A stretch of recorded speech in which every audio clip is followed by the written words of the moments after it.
Hi all, അസ്സലാമു അലൈക്കും. Welcome back to my channel. ഇപ്പോൾ ഞാൻ ഇന്നിവിടെ കാണിക്കാൻ പോകുന്നത് അറേബ്യൻ പുഡിങ്ങിൻ്റെ റെസിപ്പിയാണ്.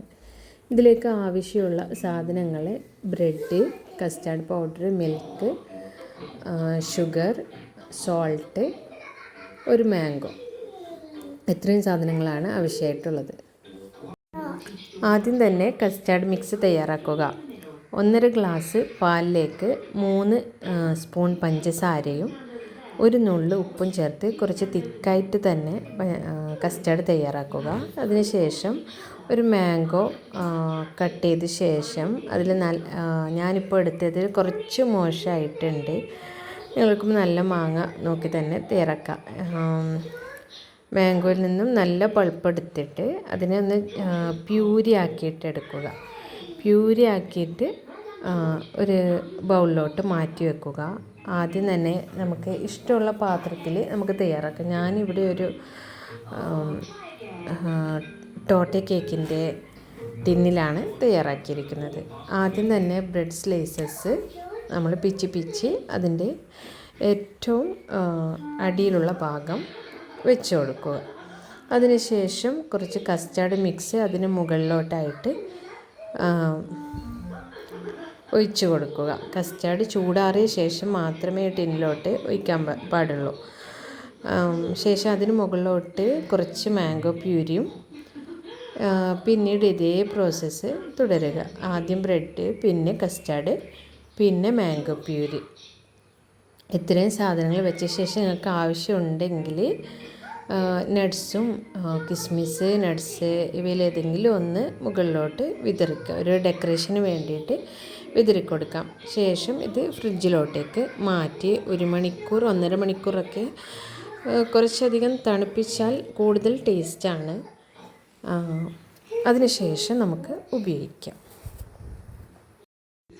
അപ്പോൾ ഞാൻ എൻ്റെ ഫസ്റ്റ് വ്ളോഗിൽ പറഞ്ഞിട്ടുണ്ട് എനിക്ക് റെസിപ്പി ഷെയർ ചെയ്യുന്നതിനേക്കാളും കൂടുതൽ എന്തെങ്കിലും തോട്ട് ഷെയർ ചെയ്യുന്നതാണ് ഇഷ്ടമെന്ന്.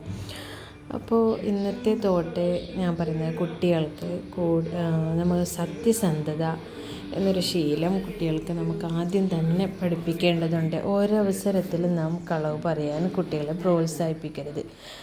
സത്യസന്ധതയ്ക്ക് നമ്മുടെ ജീവിതത്തിൽ അത്രയേറെ പ്രാധാന്യമുണ്ട്. എവിടെയും നാം ചില നിമിഷത്തേക്ക് നമ്മൾ തെറ്റിദ്ധരിപ്പിക്കപ്പെട്ടാലും സത്യസന്ധത അതൊരു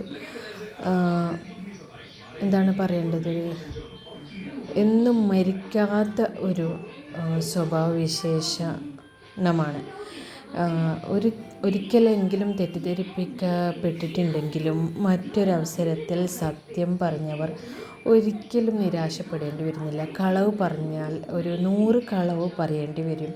ഒരിക്കൽ പറഞ്ഞതായിരിക്കില്ല പിന്നെയും പറയുക, മാറ്റി പറയേണ്ടി വരും. സത്യം അത് ഒന്നേ ഉള്ളൂ. സത്യത്തിന് ജീവിതത്തിൽ അത്രയേറെ പ്രാധാന്യമുണ്ട്. അപ്പം നാം നമ്മളുടെ മക്കൾക്ക് സത്യസന്ധതയുടെ നല്ല വശങ്ങളെക്കുറിച്ച് കൂടുതലായിട്ടും നമ്മൾ കുട്ടികളോട് സംസാരത്തിൽ പറഞ്ഞു കൊടുക്കുക. കുട്ടികളുടെ ഇടയിൽ സംസാരിച്ചുകൊണ്ടിരുന്നത് ഭക്ഷണത്തിനിടയിൽ സംസാരിക്കാൻ പാടില്ല. എന്നാൽ ഭക്ഷണമൊക്കെ നിർത്തി കഴിയുമ്പോൾ നമ്മൾ കുട്ടികളുടെ അടുത്ത് ഇരുന്നിട്ട് തന്നെ ഭക്ഷണം കഴിക്കാൻ ശീലിക്കാൻ നോക്കുക. കഴിവതും കുട്ടികളുള്ള സാഹചര്യത്തിൽ സമയത്തിന് പ്രാധാന്യം കൊടുത്തുകൊണ്ട് നമ്മൾ കുട്ടികളുടെ ഇടയിലിരുന്ന് തന്നെ ഭക്ഷണം കഴിക്കാൻ ശീലിക്കുക.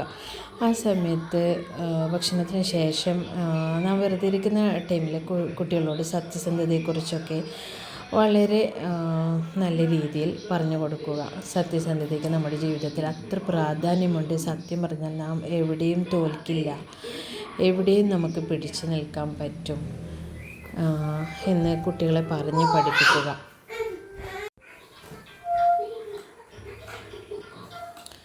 അപ്പോൾ എൻ്റെ ഇന്നത്തെ വീഡിയോ ഇത്രയൊക്കെയാണ്. അപ്പോൾ ഇന്നത്തെ റെസിപ്പി നിങ്ങൾക്ക് ഇഷ്ടപ്പെട്ടിട്ടുണ്ടോ? എൻ്റെ തോട്ട് ഇഷ്ടപ്പെട്ടിട്ടുണ്ടോ? വീഡിയോ എഡിറ്റിങ് എങ്ങനെയുണ്ട് എന്നൊക്കെ നിങ്ങൾക്ക് കമൻറ്റ് ചെയ്യാം കേട്ടോ. അപ്പോൾ വീണ്ടും നല്ലൊരു റെസിപ്പി വീഡിയോ ആയിട്ടോ അല്ലെങ്കിൽ നല്ലൊരു തോട്ടായിട്ടും റെസിപ്പിയും തോട്ടും കൂടിയുള്ള നല്ലൊരു വീഡിയോ ആയിട്ട് ഞാൻ വീണ്ടും വരാം. എൻ്റെ വീഡിയോ ഇഷ്ടപ്പെടുന്നുണ്ടെങ്കിൽ ഒന്ന് ലൈക്ക് ചെയ്യാനും ഷെയർ ചെയ്യാനും സബ്സ്ക്രൈബ് ചെയ്യാനും മറക്കല്ലേ. ഞാൻ വീഡിയോ ചെയ്യുന്നുള്ളത് ശരിക്കും എൻജോയ് ചെയ്തിട്ടാണ്, വീഡിയോ ചെയ്യാനുള്ള ഇഷ്ടം കൊണ്ടാണ് ഞാൻ വീഡിയോ ചെയ്യുന്നുള്ളത്. അതുകൊണ്ട് മാക്സിമം സപ്പോർട്ട് ചെയ്യുക. ഓക്കെ ഗൈസ്, അപ്പോൾ മറ്റൊരു വീഡിയോ ആയിട്ട് വീണ്ടും കാണുന്നവരേക്കും ബൈ, അസ്സലാമു അലൈക്കും.